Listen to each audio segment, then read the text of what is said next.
Hi everybody. Just give me a second over here. I'm just going to fix the audio on my side quick.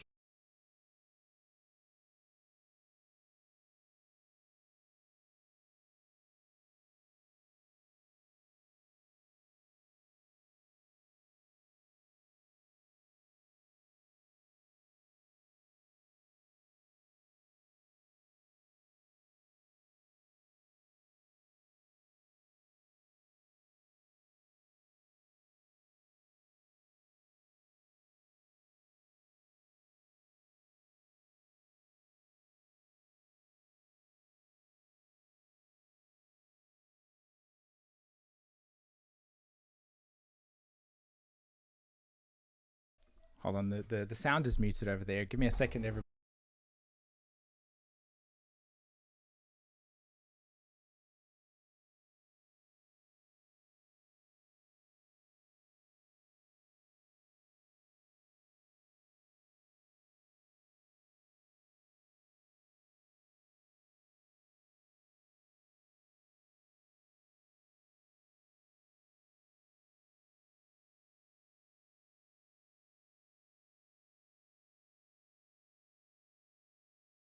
Hold on, there we go. The sound is back. So we had a bit of a glitch when it comes to our scheduling. I think I should not be muted at the moment now. There we go.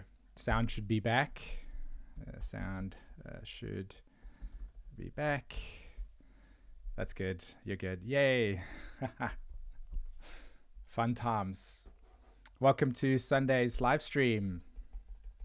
I hope everybody's doing good. Sound is good. That's amazing to hear. And I think I can turn it up a little bit more. Let's do that like that. That probably is maybe better. I know some people have been struggling with or have had some sound things, but you've been eclipsed. I have. That is true. And it's not even there yet. We're still like arriving to the eclipse. We haven't even arrived at the point of complete darkness yet. So, hello. I'm excited for today's stream. We're going to be talking about the nodes. We're going to be talking about why eclipse, what is the significance of eclipses. Hey, Greg, all the way from Japan. Good to see you joining us. I'm just busy adjusting my screen UI at the moment while we just let people join and join the today. Okay, let's see if my mouse actually works consistently. How's everybody feeling at the moment? It's definitely been a mixed bag from what I can see. Some people are feeling good. Some people are feeling the intensity of the eclipses at the moment. I wonder if I should set the chat to be more at the top of my screen like that so that I can read it. Depressed and ready to quit your career. Okay. Leanne says she's swimming in soup. Oh gosh. On my side, I'm almost done with setting up. You've had a headache for 3 days now. That's, yeah, you've shared that before, Susan. You tend to struggle with those. I hope it gets better. I really do. Hey, Martine. Massive ego death for sure. Something stirring but hasn't hit yet. Many changes. Ready to hermit forever. Oh no. All right, I think I have, yeah, there we go. I just need this last section to be on my screen and then we are good to go on my side. There we go. Okay. So how's the sound coming through, by the way, everybody? I have extreme anger, Irene. Lilia, you're feeling good? That's good to hear. Is it just a sense of stuckness that you feel, Irina? Or Irene? The sound is good, yes. Okay. So, how many of you have watched the lunar eclipse video, the on the full moon lunar eclipse that we just recently did? Did it land for you? Were you able to get a sense of our message and what we're putting across?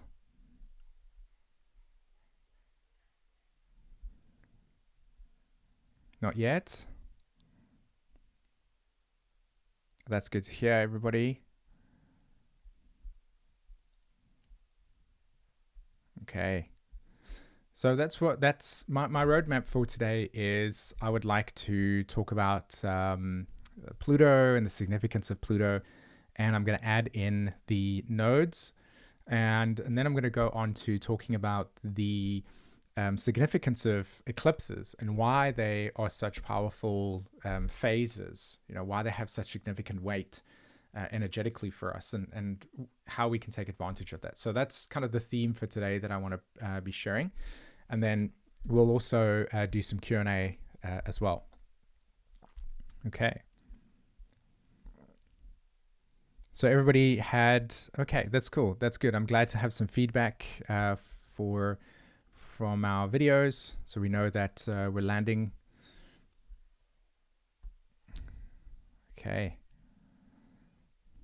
Actually, I can actually make this over here. I can turn this just to be there. Good to hear, Irina. Balsamic phase.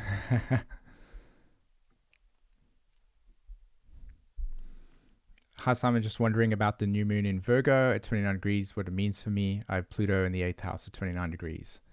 So yeah, I would definitely pay attention to this solar eclipse that's going to happen on your Pluto. And the best way to respond to that question is, what has been your life experience with that Pluto at 29 degrees? Like, what have you been going through with your life? What types of emotional and psychological changes have you gone through, and what changes have you made throughout your life that have been healthier for yourself? This eclipse would ultimately amplify that deep Plutonian story. Okay. So right now, we're just waiting maybe for a few more people to trickle in, and then I think I'll just jump on to talking about today's theme.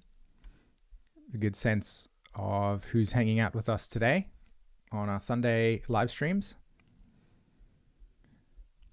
Lots of action and movement and clear mind and very creative. That's good to hear. Where particularly is your lunar eclipse landing?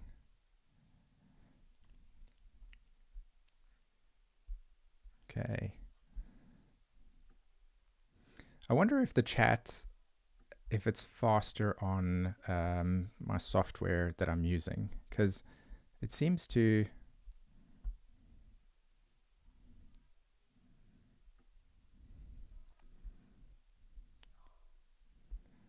Okay. I'm just adjusting my streaming software's chat feature. Maybe it, nope, it seems to be the same. Hi, Julia. Good day. In Argentina, the South Node the eclipse is going to be in your ascendant. Okay, some new changes happening for you. Hey, Anna from Belgrade. Greetings, welcome to the stream. Hi, Len. South Node in Libra on your ascendant. Lise. Good day. Eclipse is landing in your 4th house, so lots of shedding last fall in that area. You've got a Saturn retrograde in Pisces there too. Hi, Dee, all the way from Tennessee. And we've got Larissa. Hi, Jane. Learning lots of lessons, I guess. Life can feel like that sometimes when we're looking at astrology. What types of challenges are you noticing with your life with these transits?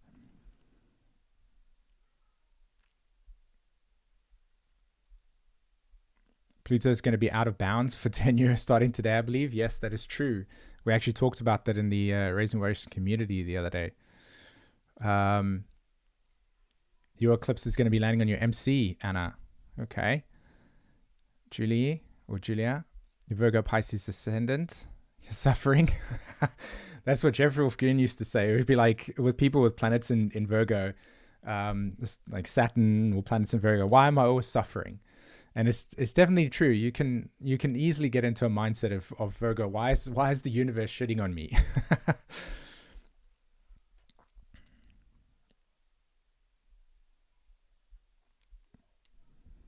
All right. Irene from Greece.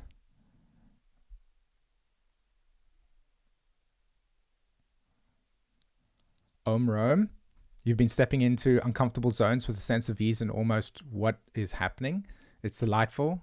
Yeah, that's Pluto and Aquarius for you over there. Okay.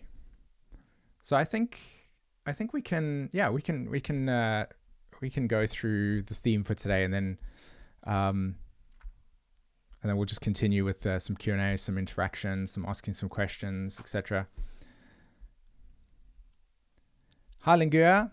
How are you doing?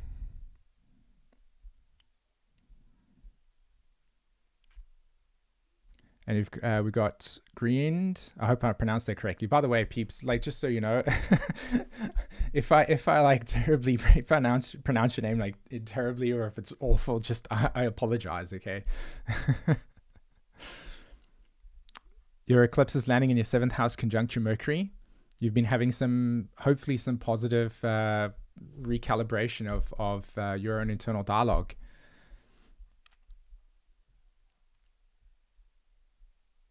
Is the operative word yield?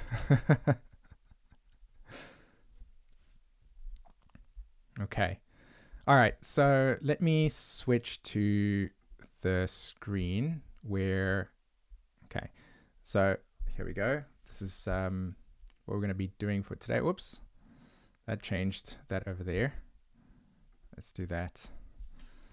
Let's see. Does the screen work? Yeah, it does. Can everybody see the screen share at the moment, by the way? I should also actually change my camera. That's on this. There we go. That's much better. Okay. Cool. So you can see the current share at the moment. It's like it should say setting the stage. Okay, great.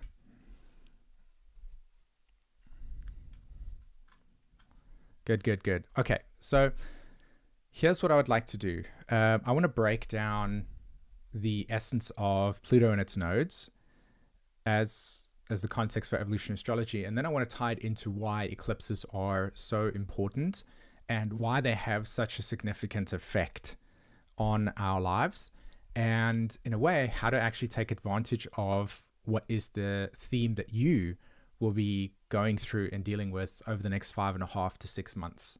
Okay, so let's just set everything in motion for us, right? Eclipses occur when we've got a new moon, right, or a full moon. So whenever we have a new moon or a full moon, just like we have every single month, you come and watch the videos here, we have this new and full moon, right? The eclipses occur when the new and the full moon land on or around the south and north nodes. Okay, so the moon has these nodes. They're like abstract points in space. They're always 180 degrees in opposition to each other. And what forms the nodes is the way that the moon rises above the ecliptic, and then on the opposite side will descend, right? Will go beneath the ecliptic. And so the moon has this slight little wobble, and when it goes around the earth, it goes up a little bit like that, and then at some point then it will start to go down, it will descend, and then it will go up around like that. So that's how the kind of moon goes around the earth. And of course the earth is moving around the sun, and that movement of the earth moving around the sun like that is called the ecliptic. So when the moon is moving in its wobble form around the earth, it is like going up the ecliptic, and that is the north node. And then when it descends slightly, goes beneath the ecliptic, that's the south node. Okay. So when we have eclipses, it's when, like in a new moon, for instance, the sun will be at the center, and then we'll have the moon between the sun and the earth, right? So the moon will be here, and so that's when we'll have a new moon, and it will land on the node, right? On the north node, as an example. And when we have a full moon, right? This is when the sun is here, the earth is in the middle, and then the moon is on the other side, right? And it will land on the south node, or the node point. Does that make sense to people? So that's what actually happens in terms of the solar system. And these eclipses are, as I said, they're happening on the nodes, and they are very significant. All right. So they basically act as like reset or activation points for collective and personal evolution. All right. So a solar eclipse reflects the new moon, or the new moon landing on the nodes. It reflects beginnings and seeding a new intention. Just like a new moon seeds a new evolutionary, or like a new pattern, right? And a new moon eclipse or a solar eclipse will seed a new pattern. All right. And then when we have the lunar eclipse, that's when the full moon is landing on the nodes. And we're talking about an integration point. I know it's written there, a culmination, but it's more of an integration point. It's an integration of what was seeded at the new moon. All right. The full moon is an integration point for what was seeded or set in motion when we had a new moon. All right. So the difference between a solar eclipse and a new moon is that the new moon lands on the node, therefore activating a collective evolutionary pattern. And it's significant. Does this make sense to everybody so far? Right? Do you understand what I'm saying here? I know that this is something that for many of us we already know, so I'm just putting it out there and helping us understand more why it's super significant. All right. So when we look at Pluto from the point of evolutionary astrology, so we're gonna analyze it now from an evolutionary astrology point of view. So we're going to start first at Pluto, and then we're going to build up to the significance of the eclipses from an evolutionary astrology perspective. Okay? So we're going to start at Pluto first, and we'll say that Pluto, as we did in last week's stream, it's the core evolutionary intention. Okay? It's your life's core evolutionary intention. When I say evolutionary, I mean it's the core pattern that is embedded into your DNA and your genetics and your instincts that already kind of takes you on a journey. It's so deeply entrenched in our psyche that for the most part, we're not actually conscious of this pull, but we just know that it takes us in a direction, and we use our emotions, and the attunement of our emotions allows us to connect with how this pattern is actually manifesting in our lives. And it's pretty easy to expose once you spend some time with it. So think of Pluto as the soul's compass, okay? So Pluto in EA reflects the soul's evolution, and Pluto represents the deep unconscious desires driving your incarnation, okay? And it sets the background challenges for evolutionary necessity that we grow through, okay? So Pluto is the why of evolution. It pushes us to transformation. So the bottom line is that we have this core energetic pattern that is embodied in all of us, and as we go through our lives and you pay enough attention to it, and you know what you're looking for, you can actually see how this pattern has been persistent and consistent throughout your life. So it's incredibly insightful to be able to pay a lot of attention to the position of Pluto in your chart. If you really want to start to make sense of your existence and why you've experienced the challenges that you do, and the emotional and psychological growth opportunities you're presented with in your life, study your Pluto. Okay. So now that we have the baseline Pluto energy, we then start to integrate something that's a lot more conscious. Okay. Something that's a lot more conscious. So think of this core pattern at the bottom that stays there. It's like just present, but our attention, like how we interact with our day-to-day routines and our environment and our our sense of ourselves, every single one of us has a sense of self, right? Our name, when somebody calls out our name, we notice how we respond to that. We sort of, it's a recognition. So the moon's nodes are very similar to that in the sense that we're very conscious of these particular themes that we were raised with, okay? The specific types of themes that we're raised with. And it also tells us a specific way that we look at life, right?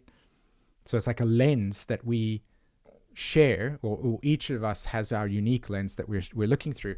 And these nodes are what we can become, what we're more conscious of, right? So as I said, they're abstract points in space where the moon crosses the ecliptic, and together they form the south node and the north node. All right? South node, north node, and they are literally like memory. Your south node represents kind of your emotional memory and your imprinting, and the north node is a challenging point. It's an invitation to do more of those things. Okay?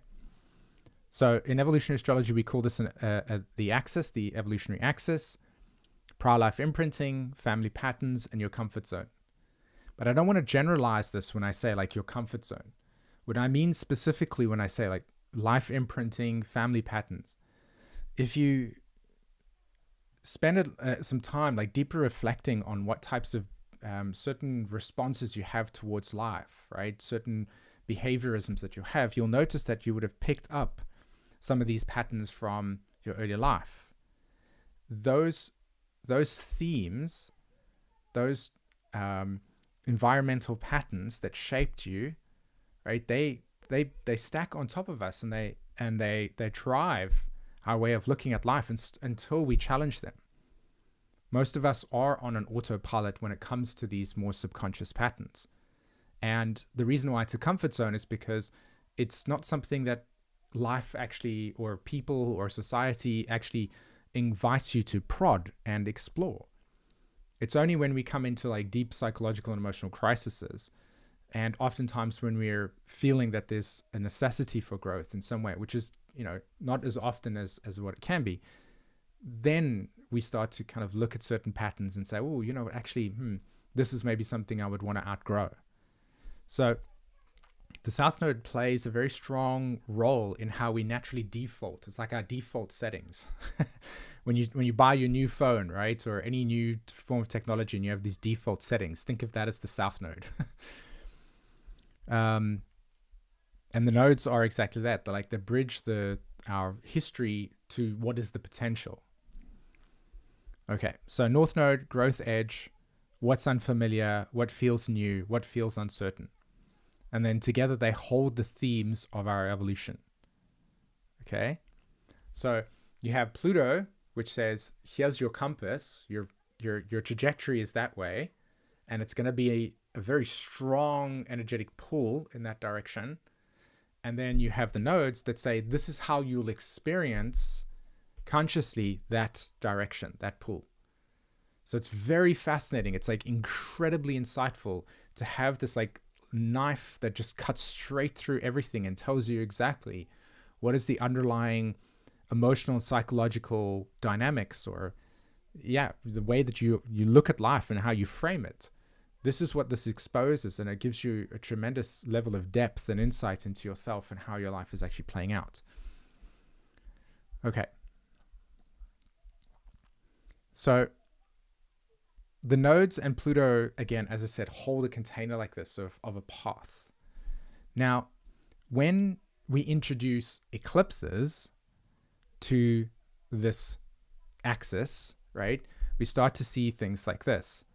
Now, over here, I've written lunar eclipse in Pisces on the north node, because we're having that lunar eclipse on the north node, and the moon and Saturn and Neptune.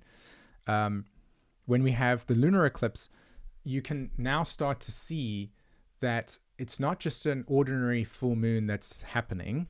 It's a full moon happening on a specific part of our charts, right? The collective as also individually. It's landing at a specific point that is influencing a deep evolutionary pattern, a deep movement towards a new direction. So it has extra power. It has extra potency. It speaks deeply to the way that the energy is moving, like how the pattern of our consciousness is moving. Think of it like a groove, so that there's an alignment between the patterning of our like perspective and where we're growing, and our attention, our awareness. The moon being our, or the new and full moons being our attention, and then the nodes reflecting the groove that we're walking on. Sometimes I like to think of it as you're lost, and then all of a sudden there's you, as you're kind of navigating and you're trying to figure things out, there is a person that shows up, right? Or a sign or a symbol or something like that that speaks, that gives you a sense of direction, like go this way. And it shows up, and then you feel this sense of, oh, I have clarity. It's like I need to move in this direction. And then all of a sudden there's a sense of progress. So eclipses, when landing on these south and north nodes, amplify deep evolutionary intention. They amplify deep evolutionary pathways that when you become conscious of and start to then integrate it, that's the key word, right? Integration. So integration is waking up each day with the intention to work and grow on the theme that is present within your life, so that it becomes a routine, so that it becomes a habit, so that it becomes a behaviorism, right?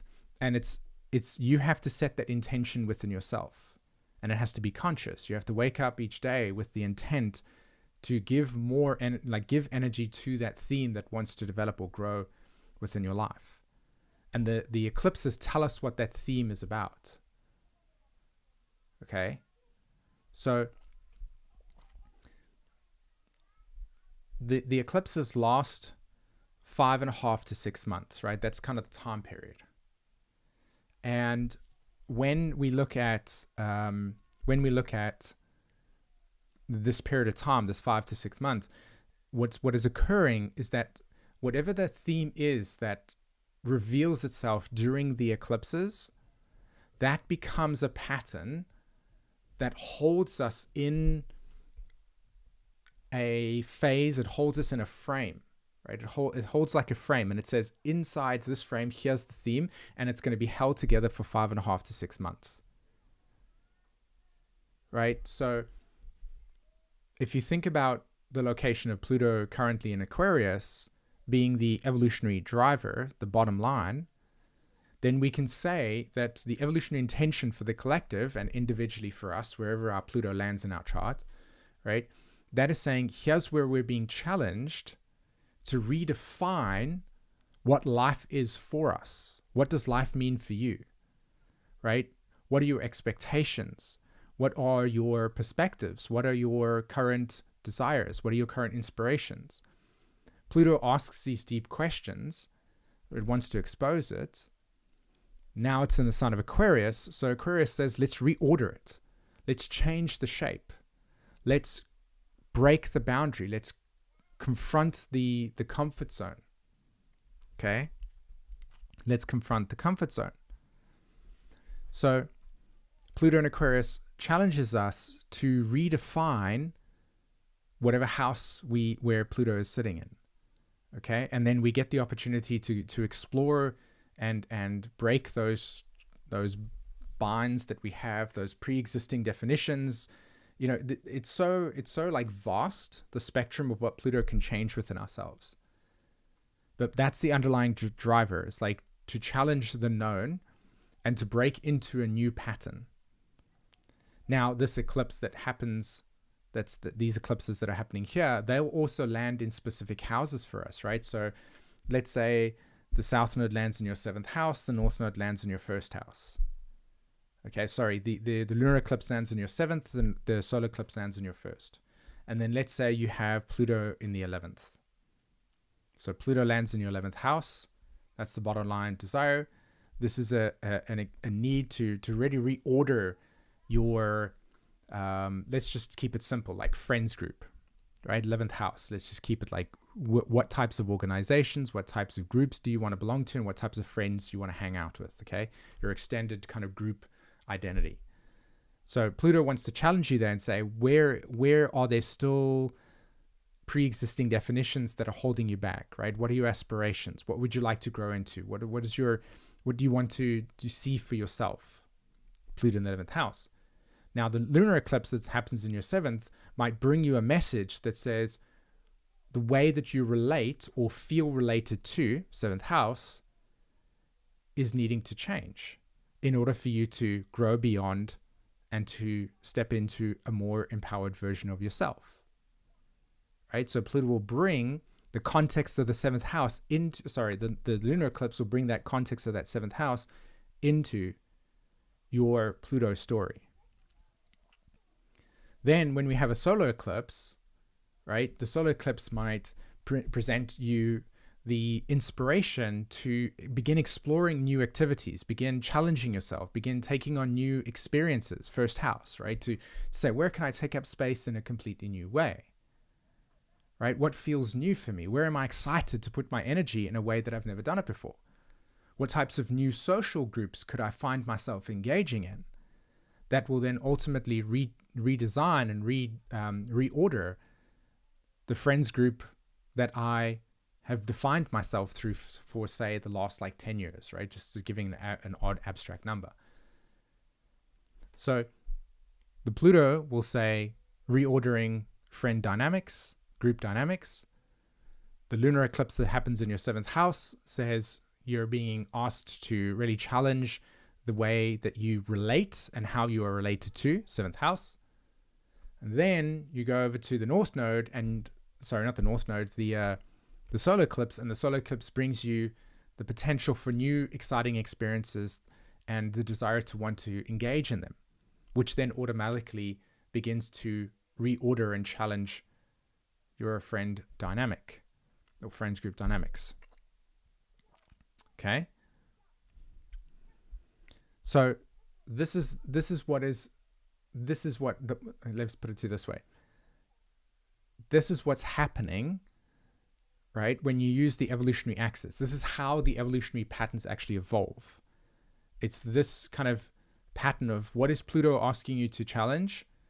What house area is it in? Is it about relationships? Is it about creativity? If it was in the 5th house, is it about work, your 6th house, etc.? Is it about philosophy and travel, your 9th house? That's where the lunar eclipse happens, and then there's a solar eclipse that happens in another house, and it invites you to grow beyond that. Okay.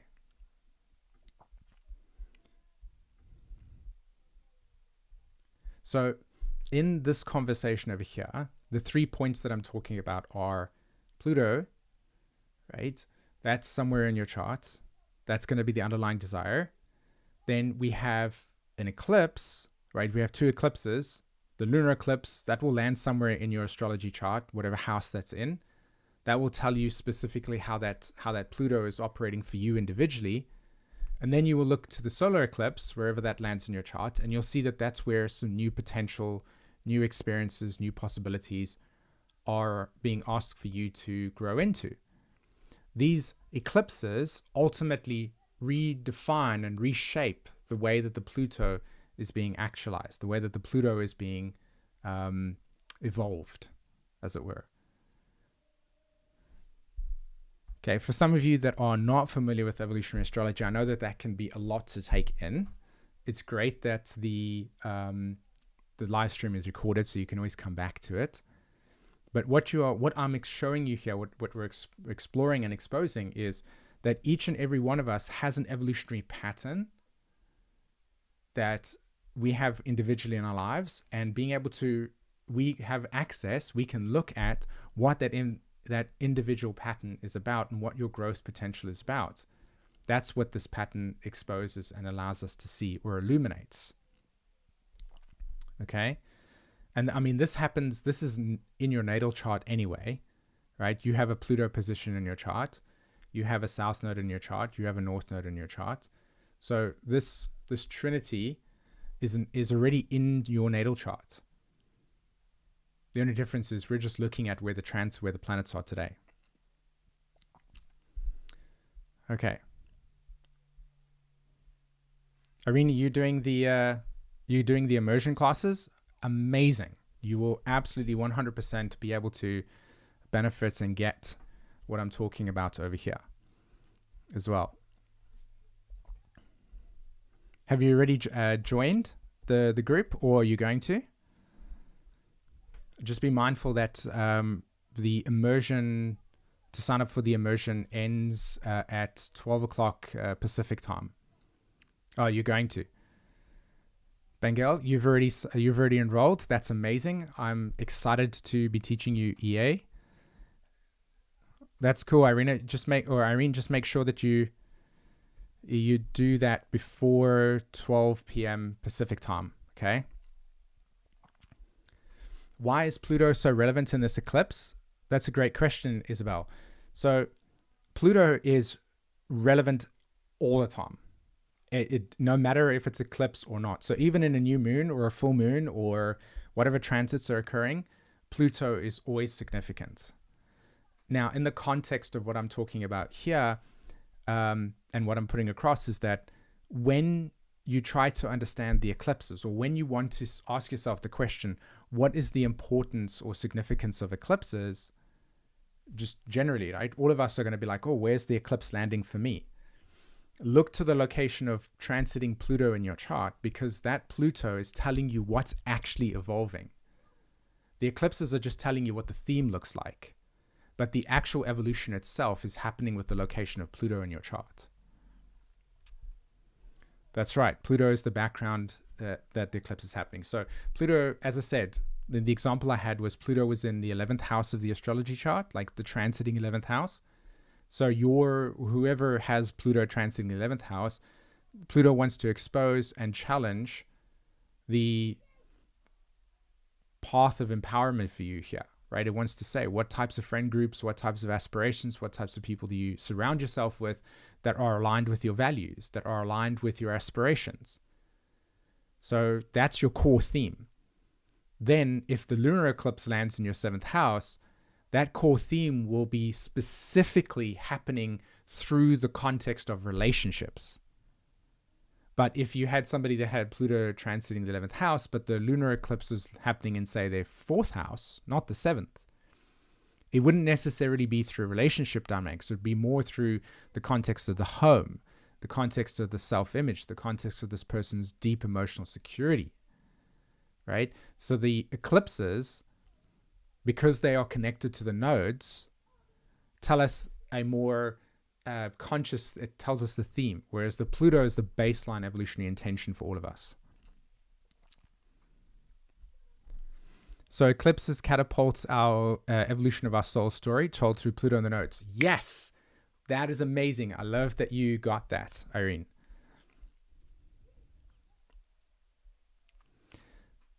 So Christina, you said, what does the South Node that is conjunct natal Pluto during the eclipse highlight even more? Let me see if I can read this properly. This is my fault, by the way. What does the South Node that is conjunct natal Pluto during the lunar eclipse highlight even more? Right. So I'm assuming that your natal Pluto is in Virgo and the transiting South Node is on top of that. Is that right? And that the North Node, the lunar eclipse is happening in Pisces in opposition. I think I'm understanding it correctly. Yes, Irene, finally. I love it. You did. You got it. That was cool. Hey, Cherie. I have Jupiter at 13 degrees. So let me just go back to this over here. What does the South Node conjunct Pluto? There's a whole entire generation who have Pluto in Virgo. And for some of you, you'll have Uranus in Libra. Some of you will have Uranus in Leo. And some of you will have Uranus in Virgo itself. But as a standard theme across the entire Pluto and Virgo generation, the underlying core theme here for Pluto and Virgos is one, to witness the evolutionary shift in the collective psyche, as in to be observant of how the world has progressively changed, right? Particularly from 2008 up until 2024, right? So the Pluto in Virgos, the evolutionary path of your soul is Pisces, right? The opposite sign is Pisces. So you are here to witness the decay and ultimate dissolving of our social structure and order. And that involution will lead then to the reemergence of a completely new evolutionary pattern for us as a human race. And that evolutionary pattern looks like the Gen Alphas, right? The ones that were born when Pluto was in Capricorn and Uranus was in Pisces, and then Uranus was in Aries, etc. And you watch this entire generation grow up with an internalized sense of authority that doesn't need an institution to tell it who it is, right? So the Pluto in Virgo, for most of you, you've struggled to find a sense of connection to institutional structures. And for the most part, you'll carry an underlying deep mistrust for the collective institutions that we've had because we've ultimately outgrown them. A simple example would be like, because technology has allowed us to have like banking apps and crypto and all of this type of speeded, accelerated financial structure, banks don't actually have a structure that allows for this type of technology to be able to, allow it to function, because there are certain situations and circumstances where this tech happens so fast. Whereas banks operate still in the 1960s and earlier in that structure when we didn't have a technology. So that interface of tech versus outdated structures is what the Pluto and Virgos are here to see. And so this lunar and solar eclipse has a lot to do with the culmination as well as the alignment of your generation, to kind of really see that we've arrived at the collapsing point and a necessary shift in psychological and emotional existence within us. So there's loads to talk about, by the way, on this thing. So I could spend another 300 days on each of the generations, but I hope that kind of lands for you. And for those of you that are Pluto and Virgos, this is what that's about. All right. Jupiter at 13 degrees Virgo with other planets in Virgo's 6th house. I've not always had positive results with Jupiter, hoping for something cool this year. Me too. I'm really hoping that for something positive for you, Shuri. I know we worked quite a lot and intensively on your chart as well. We've got some new peeps. Hey, Ray, good to see you. Crystal, Nancy. Hi, Nancy. Hi, Susan. Hi, Time to Heal.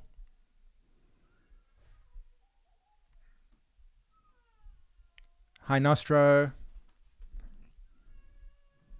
All right, let's see what we've got here. I'm just taking a look at the chat at the moment. So how many of you have got like planets landing at the 15-degree mark with Virgo Pisces, by the way?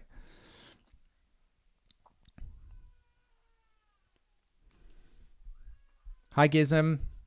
What does it mean for the September eclipse to oppose my natal moon in the 6th? What kind of transformation can I be expected? The eclipse lands in opposition to your moon in the 6th. So 12th house. What is happening around your home, particularly your relationship to yourself and your own self-image, and maybe even the mother archetype? I'm curious. Hey, Emma, good to see you. Same time as a huge push to prioritize my creative expression and follow and allowing myself to be seen. Keep it up. Good stuff. Happy to be here, Crystal. That's good to hear. Irina, you've got 20 degrees.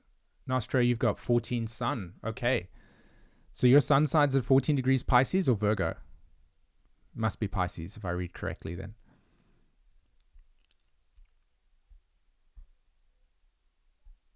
Midheaven is at 17 degrees Virgo. 17 degree Pisces, that's about, I can imagine. So I'm curious, what's on the literally on the horizon for you when it comes to your career and life direction with the solar eclipse that's going to happen in your 10th house for you, Ray?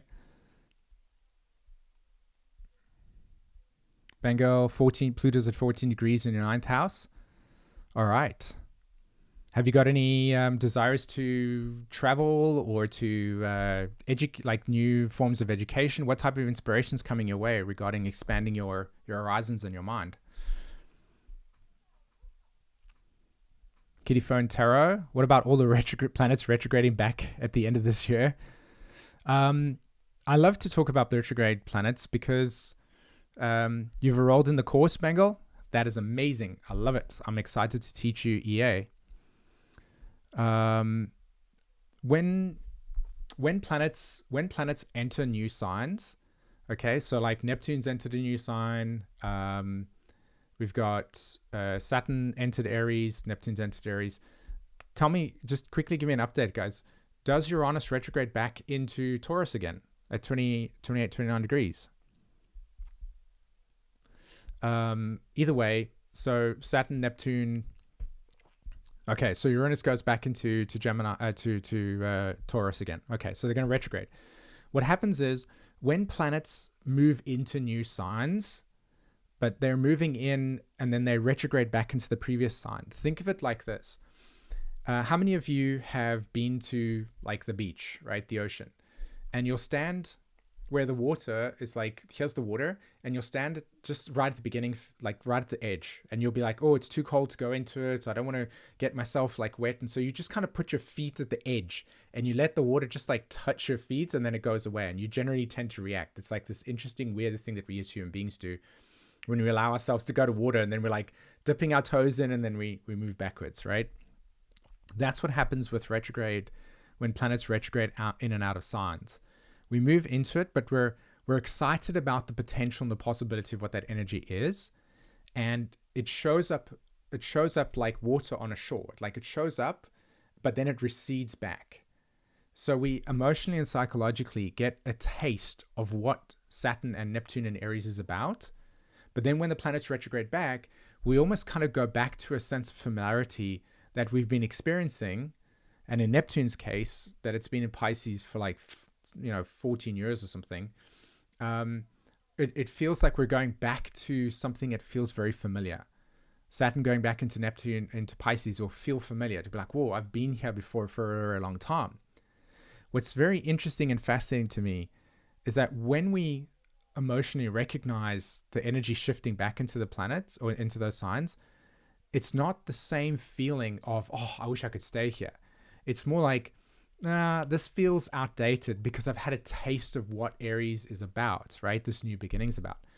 And that's where the magic lies in a retrograde pattern. For me, and what I've observed with people is that when that energy goes back and we have that sense of we've tasted something else and we want that, it creates a psychological reaction, an emotional reaction to say, no, I don't want this anymore. I'm done with this.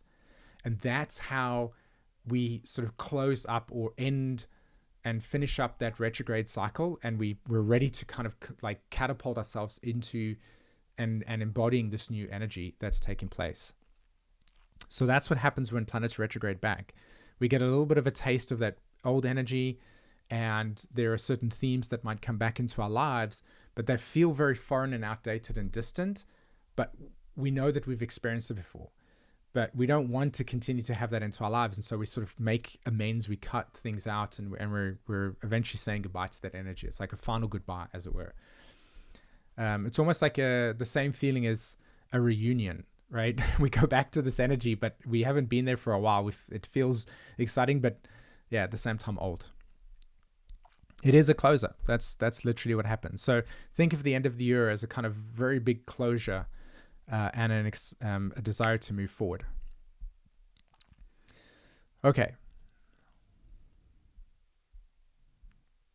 Oh, yes. Okay. So you had a different name the other day. You were talking about becoming an audio engineer, or you are an audio engineer looking to become an astrologer as well. All right. Well, I mean, that's a perfect thing. You want to be a service in some way to the 10th house. Public. Yeah. I remember. Okay.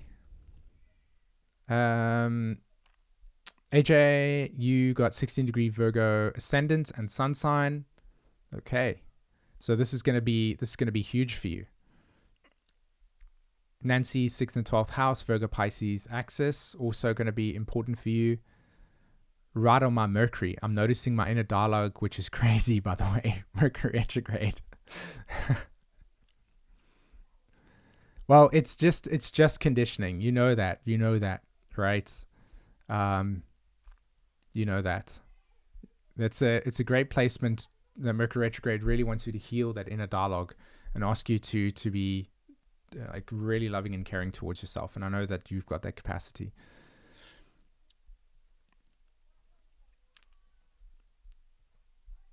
How's it going, Sasha?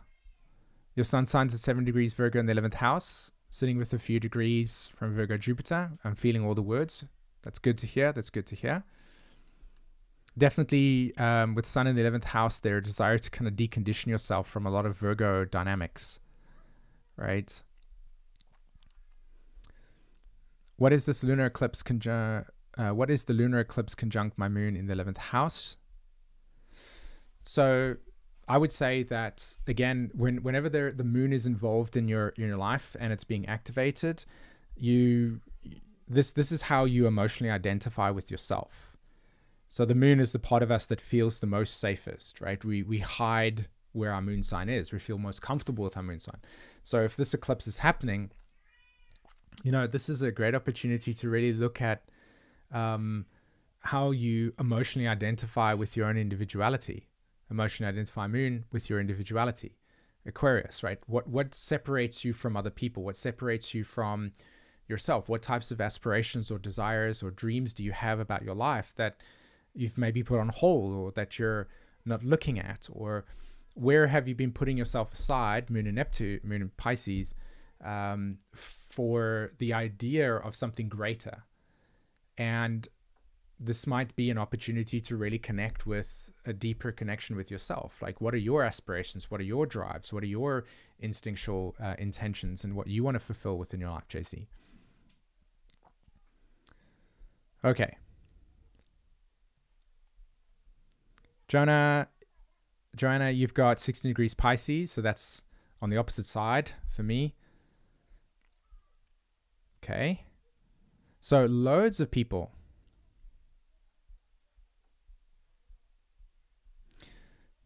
Haley, you were saying, I was curious about your program because I'd love the way you bring the teaching into the body, but I get confused even on the basic stuff trying to read my own chart. Lost like it's calculus. Well, one of the things that I definitely attempt to do is teach the astrology in a way that's not calculus. So yeah, that's my goal. My goal is ultimately to make it as simple but as deep as possible, right? It's not an intellectual thing. So yeah, what would you want to know about it? We've got a link that Jen, if you're here, you can post over here and you can go and read about it. We've got a whole entire page that's dedicated towards the program, and there's a video as well that I did on it. But yeah, it's deeply somatic. You learn through pattern recognition. Yeah, I think that if you definitely want to learn your own charts and you don't want to get confused like it's calculus, I feel like it would be a good fit. Okay, I'm about to have Pluto conjunct my moon in a few years in the 8th house. I'm not excited. Well, it depends. Like last week's stream, I talked about how Pluto itself, when we give permission for it to bring something, when it brings transformation to us, it can actually be an incredibly potent experience. But it does come with, bringing things to the surface that we might not want to deal with. Hence the reason why it's the underworld, right? So when Pluto comes, shows up in your 8th house, allow yourself to be open to the fact that there's something new that wants to grow from you, right? There's a new challenge. There's a new sense of identity that wants to emerge.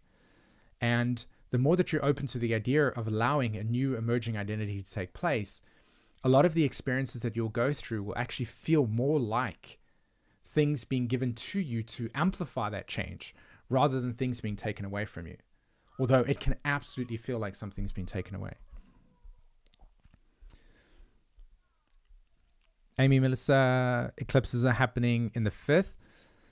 Well, wasn't it you the other day that just had put out that you that you're wanting to pursue your astrology career. And I mean, that's a great example of that Leo energy. More power to you. I mean, if that's the case, like, I'm hoping that you succeeded it a lot.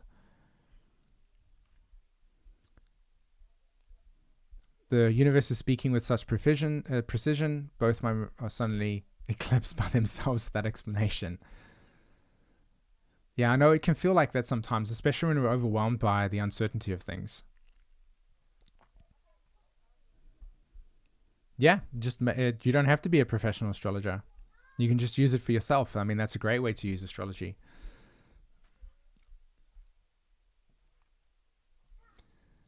Curious about the lunar eclipse conjunct natal moon from an EA perspective in the 11th house. That's it. The 11th house, the lunar from the EA's perspective is that you will go through themes related to your sense of self-image, right? Who you are at the most like conscious level.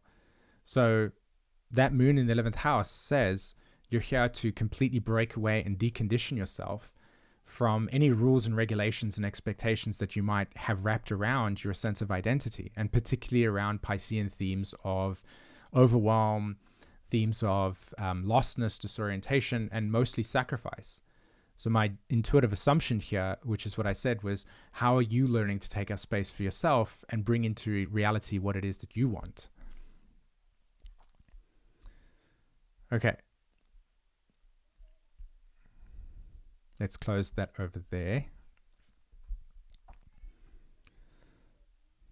Let's do this. What if my 5th house is Aquarius, not Leo, reference the eclipse. So, I mean, do I offer personal readings, chart readings? I do not. I only work with people, I work with people on a longer term basis. Simply because I find that that's where not only my creative inspiration is, but where I find people having the most deepest change that actually takes place. So if that's something you want to explore with me, I can send you an intake form, and you can apply for that, and we can talk about what would be useful for you. But you were also interested in doing the Evolutionary Astrology Immersion, which could be beneficial for you as well. Yeah. Because you'll definitely be going into your own chart with that. Okay.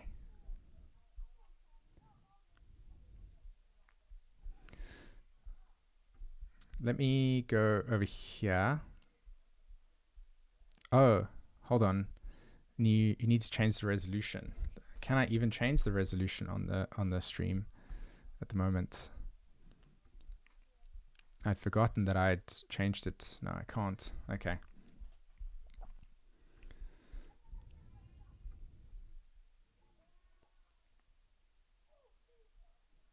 Okay. That's good. I just wanted to access the link.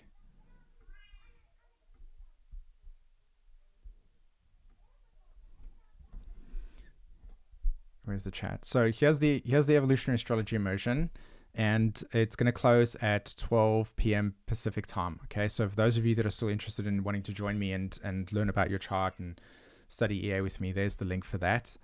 And okay, so Marcia, the eclipse is landing in your 8th house, the last degrees. Okay. So that's a deep psychological and emotional change for you, right? I would definitely approach that with a sense of curiosity and openness of what is it that you actually want, what types of limitations or fears might be coming up for you that you would want to confront, and then eventually start to look for ways to empower yourself based on how those fears have showed up. So whatever fears show up for you, you want to confront them. Hey, I see this fear. I'm being challenged in this area. And then start to look for ways that you can begin to empower yourself so that that fear acts as a signal for you to grow, right, emotionally. And that's the same for any of you that have got the eclipse landing in the lunar eclipse happening in your 8th house. This is what will occur, right? Underlying fears of abandonment, underlying fears of loss, things being taken away, sometimes just irrational. You want to really be able to look at what that fear is about, because it might be holding you back. And when you're really like operating from an empowered perspective from 8th house experiences, as in the 8th house, you want to be giving yourself permission to challenge the limitation that you feel with that fear that's showing up. Does it make sense? And Pluto's transiting your 1st house. It's very similar to me. My Pluto's not in my 1st house yet, but it is close to the ascendant. Okay. Guided Tarot, that is amazing. Thank you so much for the super chat. I appreciate it a lot. I will 100% respond to your question and share with you my thoughts on that. I'm just going to quickly check through somebody else that I might have missed, and then I'll come back to you. Okay, Guided? I appreciate the super chat. Bob, Pluto Pallas Balsamic conjunction at 22 degrees Virgo. So is that, Bob, is that your natal Pluto at 20 degrees Virgo? Yeah, that must be, of course. So the lunar eclipse, where's the lunar eclipse happening for you? Susan, you said your lunar eclipse is happening in the 6th house with your Pisces sun. So what types of new routines, or let me put it to you this way. Oftentimes when the 6th house gets activated, we initially get set into exhaustion, right? Oftentimes this is the placement where we can start to come into like emotional fatigue, physical fatigue, and it's an invitation to start to look at the order of how your life is and where your energy is being used. The 6th house is always about the maximization of efficiency through looking at what your energy is being used for and how you're prioritizing your energy in your day-to-day living, right? So that's what I would look for in this 6th house energy, yeah. Okay. Tanya, you were saying you was born with a lunar eclipse in Virgo. It's in the 6th house. Okay. So this is going to be really activating for you. 7th house Virgo. Okay, so of course. So the South Node's happening in your 1st house. So are you coming into like very strong orientation around your boundaries with the South Node in your 1st house? Where have you noticed yourself maybe sacrificing or putting time aside for maintaining relationship patterns, or the other way around, where it's that you find yourself like very connected to your independence in the context of relationships, and you might be asked to, it's either one or the other that shows up with that South Node. Okay, so Guided Tarot, let's jam with you. You've got natal Mars in Virgo, and it's the ruler of your sun and moon, okay? It's sextile natal sun in Scorpio. Okay. Jupiter's conjunct Pluto on the MC. Pluto's transiting your 2nd house. Recent lunar transits are reflected in my dreams. Okay. Anticipating what I'll dream. So transiting Pluto's in your 2nd house tells me that you're definitely going through a very strong exposure cycle. Whenever we go through the 2nd house transits, especially Pluto or outer planets, Neptune, Uranus, this is where the soul's primary evolution is to bring to the surface what we have, where our vitality and our energy has been suppressed. And oftentimes that suppression is because of certain social taboos, certain social rules and regulations that subconsciously or consciously we have neglected, or like not neglected, sorry, we have chosen not to align with, right, or to abide by. So whenever we have 2nd house transits, oftentimes it brings to the surface parts of our emotions that have been repressed or suppressed, or that we deny. It's not always emotions, but often things that we deny about ourselves, and that wants to be brought to the surface, because whenever planets transit through the 2nd house, it's about revitalization. That's why you'll notice that when Uranus is transited through Taurus, there's been such an incredible surge in mental health, wellness, physical wellness, the desire to want to get stronger, to live longer, to be able to look after our health, strong movement in being able to, just look after our bodies, and also recognize where there's been emotional suppression and what types of social rules or institutions or boxes we subscribe to that repress or want to hide certain behaviorisms. So oftentimes what we fear, we repress, right? We put beneath the surface. And oftentimes societies will also not know how to deal with things, and they'll create certain like social rules that if you engage in, they become taboo. So we often hide or put parts of ourselves away as an act of self-preservation, right? The idea of trying to preserve ourselves, not creating threat. So Pluto transiting that second house wants to really bring you into a stronger and deeper state of vitality, right? It wants to expose where you might be not true to yourself or honest with yourself, and what types of certain values that you subscribe to that are outdated or you don't align with anymore. Pluto wants to show you where you can let go of those things so that you can come into a stronger, and more empowered and more cleaner version of yourself. And the fact that you've got, let's have a look. You were talking about what was also transiting natal Mars on your Virgo 9th house. Yep. Sextiling natal Sun in Scorpio. So that Sun sign in Scorpio already tells me straight away that it's coming into focus for you. The Sun in Scorpio is somebody whose life vision is about bringing to the surface that which is hidden, right? And so if it's conjunct that Pluto, that Jupiter's conjunct that Pluto, it's telling us straight away that you're here to expose the truth. You're here to expose the philosophy, the kind of psychological myth that you might have been told, or a type of religious ideal that you might have inherited from your parents or what they followed. You're here to kind of really expose and change that. And part of exposing or challenging underlying conditioning that like shapes your vision of reality is what has been actively hidden or put away and said that this is not okay. You can't say this truth at the table, as an example. It would create disturbance. You're here to really like expose that. So my sense is that if you're having these lunar transits reflecting dreams, you might be coming into dreams that is revealing how your psyche is busy processing through, and how your life is busy processing through the intent to bring to the surface and expose truth that feels hidden, like even astrology as an example. I don't know how that lands for you at the moment, but I'm curious what you think of what I'm sharing over here.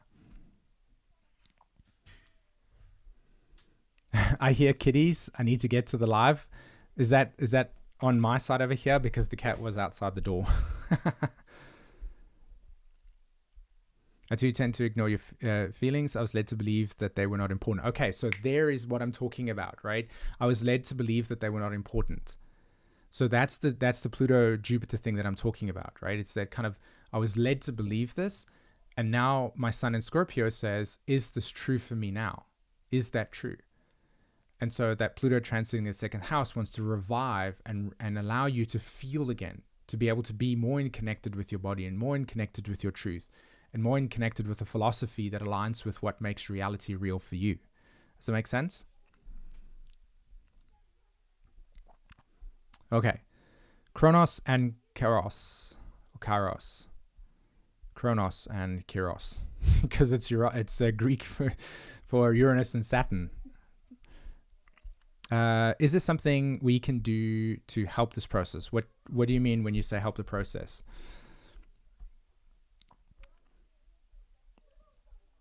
Victoria Violet, oh my bad, we're talking about eclipses. I came and saw Pluto and that transit is the first thought. That's all good. I'm glad that that's landed for you. And thanks very much again for your super chat. I appreciate it a lot. Always happy to help. Okay, South Node in the 7th house. Right, so, but you would have had the lunar eclipse. The lunar eclipse is landing in your 1st house, though, and your South Node in the 7th. So you're definitely working through relationship dynamics, Bob. So relationship dynamics have come into focus for you, and you're really learning about that balance between freedom and what are your boundaries, how are your boundaries formed, what types of things would you tolerate in relationships, where do you take up space, where do you hide, and like not allow yourself to take up space. These are the types of themes that generally come along with these types of transits. Elena Crawford, astrologer. Lunar eclipse is in your 9th house, conjunct your natal Jupiter. Okay. So what types of things have been shifting for you regarding your philosophy of life? Have you started to... How's your astrology practice going? Because of course that would be probably one of the big reasons why you've decided, why you would work with astrology with your Jupiter in the 9th.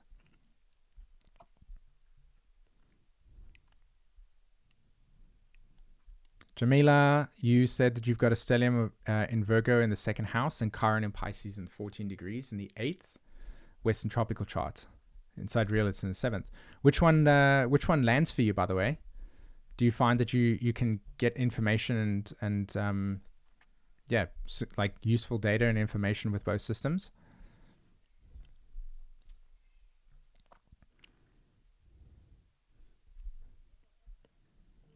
Okay, Lynn, you were saying what I was asking, since the eclipse will be in my 5th house, but for me that's Aquarius rather than Leo. Thanks. Okay.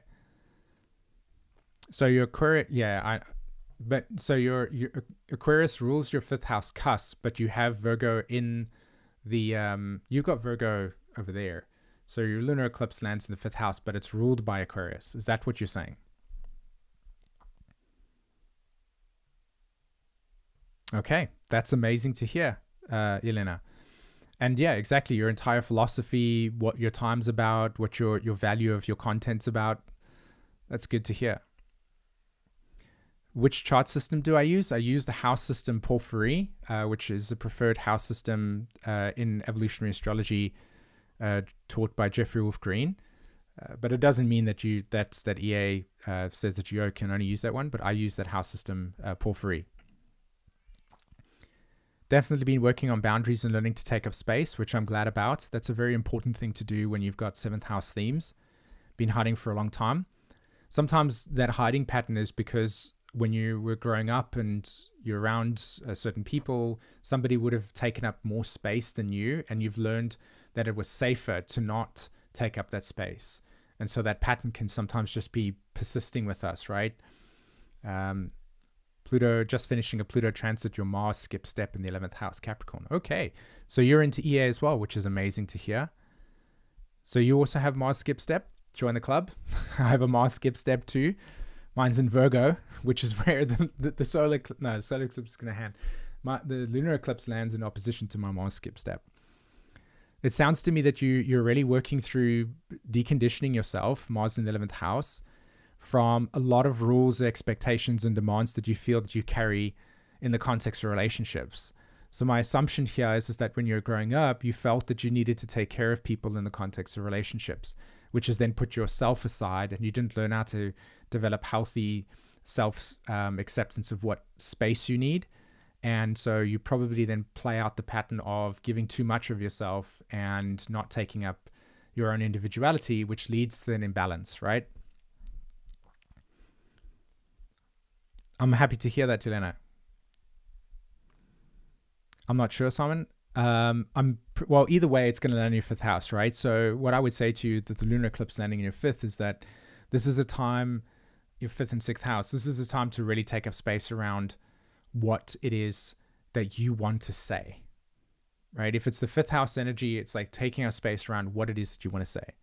So you know how when we went through the Evolutionary Astrology Immersion and we did the Leo archetype, and it was, do you see me, right? Do you see me? So how are you stepping into that space and saying, do you see me? Not so much like asking the person to see me, but do you see me, right? To clean out and let go. It's definitely a massive part of the eclipses is that Virgo energy is bringing clinical awareness around what needs to be released in order for you to step into the version of yourself that feels whole and integrated and healthier. Okay. And the reason why that's the case is because this whole entire year has been around becoming aware of what is out of alignment with the reality that feels aligned with your values and and patterns that don't.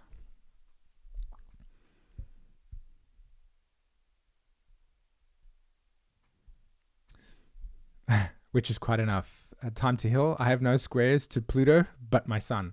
So your sun squares your nodes, time to heal? That rings. This has been a 3-year journey to learn to take up space in that way. I don't feel I need to get big to be able to be seen. Okay. Yeah, that's exactly it. As long as you know, as long as you reclaim the agency that your psyche or your emotional self would have probably needed to say to itself when growing up in order to feel safe, right? But no, we no longer live in those patterns.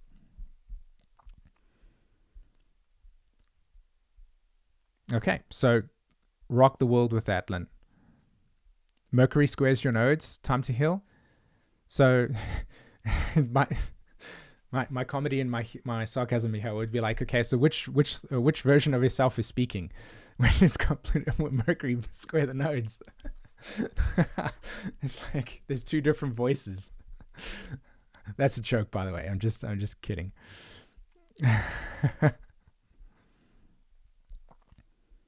Okay.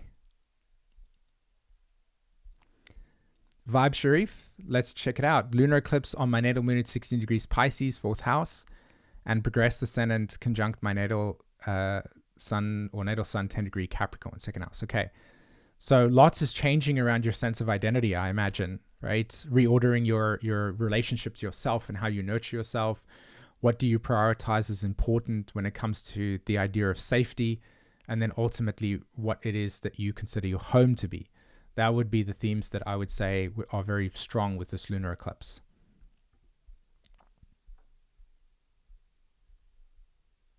Okay.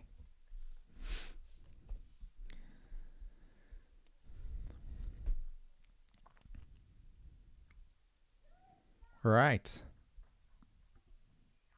And as I said again from the earlier part of the stream, is that when we go through eclipses, there's 5 to 6 month portal.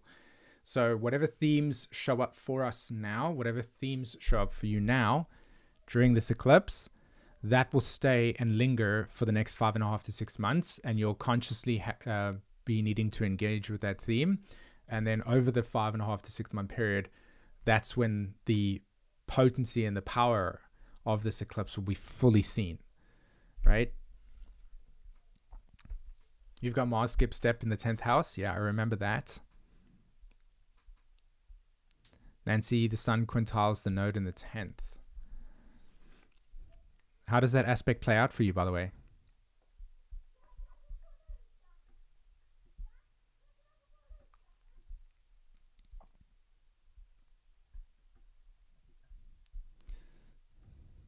Difficult?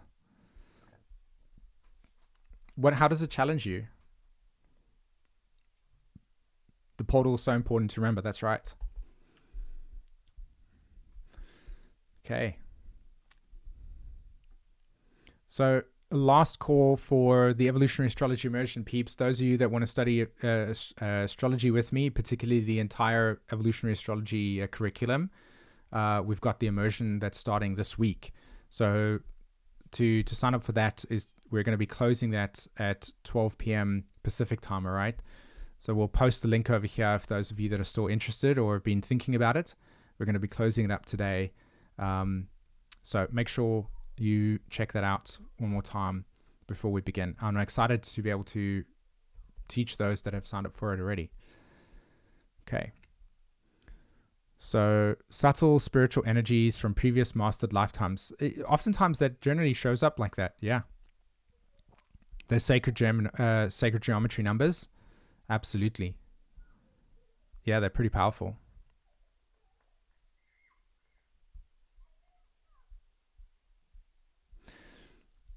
So which house does it land in for you, Kronos?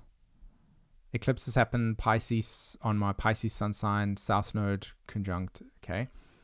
So your Saturn's in Virgo and your South Node and sun signs over there. So you must have been, you're 1979? I'm taking a stab over here. I hope I'm right.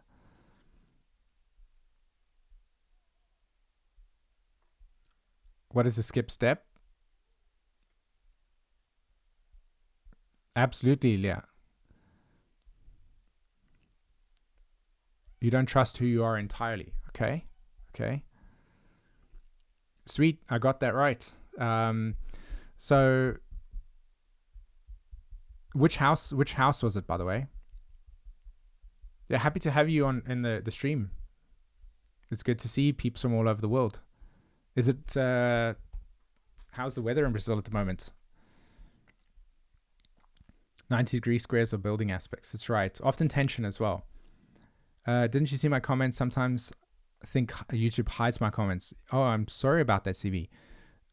Tell me if you'd mind posting it again. That would be great. I'm happy to respond to you.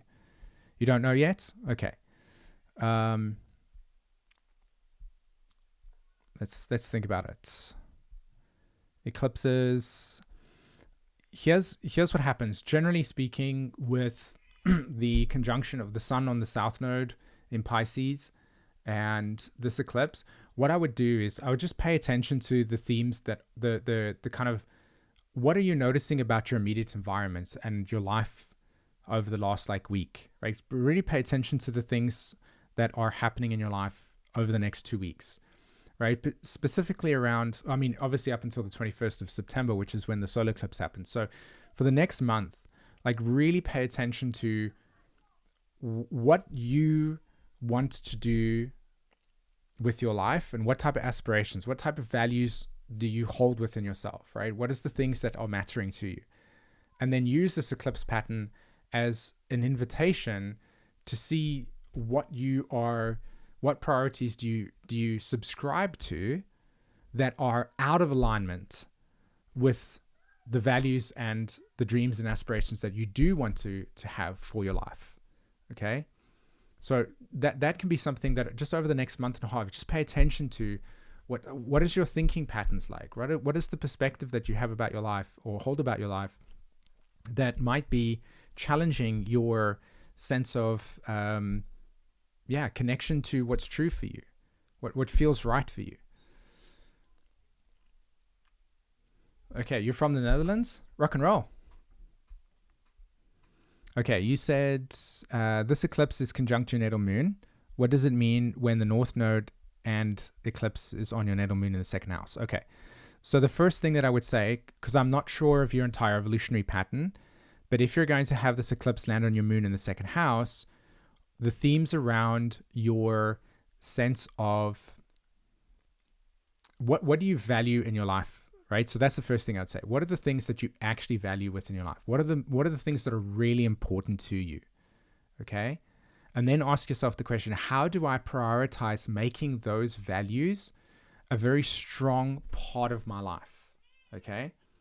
And then once you've done that, ask yourself, what am I hiding about myself and I'm afraid to expose to the world that I shouldn't be doing? Right? That I can actually say, I don't want to be inauthentic anymore. So this is how I'd look at this eclipse. It's like, what types of beliefs or perspectives do I adopt that hides part of myself or fear of being exposed for something? And then the second thing again is, what are the values that you have and how do you live in alignment? What types of priorities do you have that allows those values to become a very big part of your way of living? Okay, that's how I would think about that. Introverted angel. Ascendant sits at 15 degrees Virgo. Pluto's at 27 degree Libra.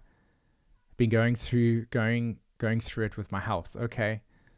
Yeah, I can imagine that can be a tough one. I suspect the solar eclipse might bring you a lot of awareness around what certain changes and adjustments you need to make in your life regarding what your health is. And then the lunar eclipse might bring the awareness around what needs to be healed. What is an eclipse on the Saturn and MC? My sense of the eclipse landing on your Saturn, so Saturn in Pisces, is that right, Anna? Because if Saturn and on the MC, the question would be like, how clear do you probably don't feel a lot of clarity around your sense of life direction, right?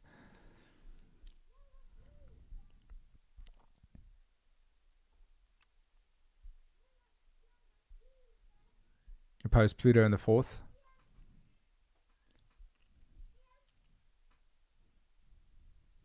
Yeah. the keyword, Lena, for Virgo at 17 degrees ascendant.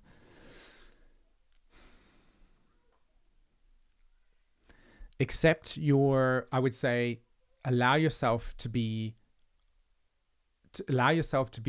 okay with the messiness of life.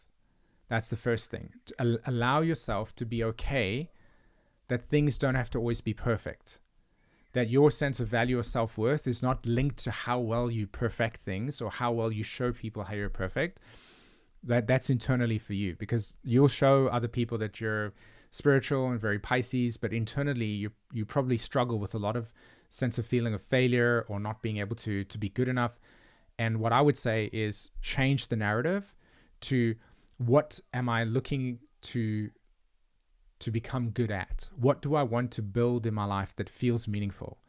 That's a Virgo rising there. It's like, what do I want to wake up to that I can improve, that allows me to live a way that feels good for me, but not be motivated by, I feel a sense of lack, but more of, what can I do or do I want to do that builds the life I want to live?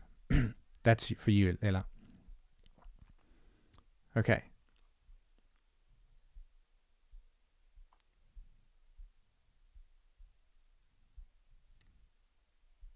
So you got Uranus and Neptune in Capricorn, Haley. All right. So Anna, what I was saying to you is that it seems that this eclipse will, a large part of the lunar eclipse on your Saturn probably implies that there's a very strong need to address your internal relationship to yourself around your rules and your,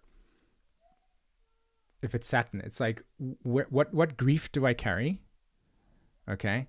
Where do I tell myself that my sense of authority doesn't matter and it's easier for me to sacrifice it or put it aside? Where might I, Saturn in Pisces is a hardcore one, right? Especially if you want to empower it, right? Saturn Pisces is, I've been overwhelmed for most of my life. A lot of the challenges that I've needed to deal with in my life have been too much to handle. And so I don't believe that I'm capable of something of my own strength. So my assumption here with Saturn in your 10th house is like reordering and changing the relationship to yourself and how you parent yourself.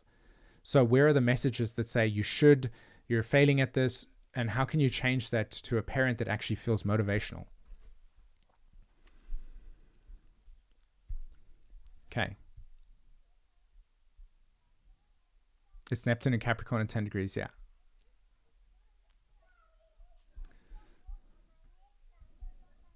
Okay.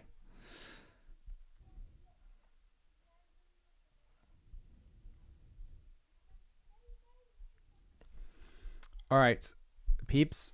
Today I am going to close up for the stream. I really hoped that for many of you this was insightful. It was amazing to hang out with you again for our Sunday live streams. Do remember that this live stream is recorded, so I'll post it to the community section of Raising Vibrations' YouTube, and I think the live stream will be available afterwards to watch again. And if you haven't, make sure to go check out the lunar eclipse video that we just did on Pisces. That was, I think, released on Friday, as always. And I really appreciate the time that I've had to be able to share with you guys over here. It's been fun. I love the Sunday live streams. It's good to start forming a connection with the community and with you guys over here. Yeah, it was super good. And let's have a look. When is this actually eclipse? When is the eclipse going to take place? I know on the 7th, but is that next week? September. Where are you, September? Next week, Sunday. So next week, Sunday, it looks like, right? Am I reading this correct? Yeah, it's next week, Sunday, we're going to have the eclipse. So we might actually have a a live stream happening on the eclipse. We're going to be streaming the live stream on the eclipse. So maybe it'll just be an audio version, right? Because we can't see much. All right. Amazing. Have a good week, everybody. And it will be until the next time. And also a last minute shout out to the Evolutionary Astrology Immersion. If you want to study with us, here is the link. It closes tonight at 12 p.m. Pacific time. Okay. All right. Bye, everybody. Take care.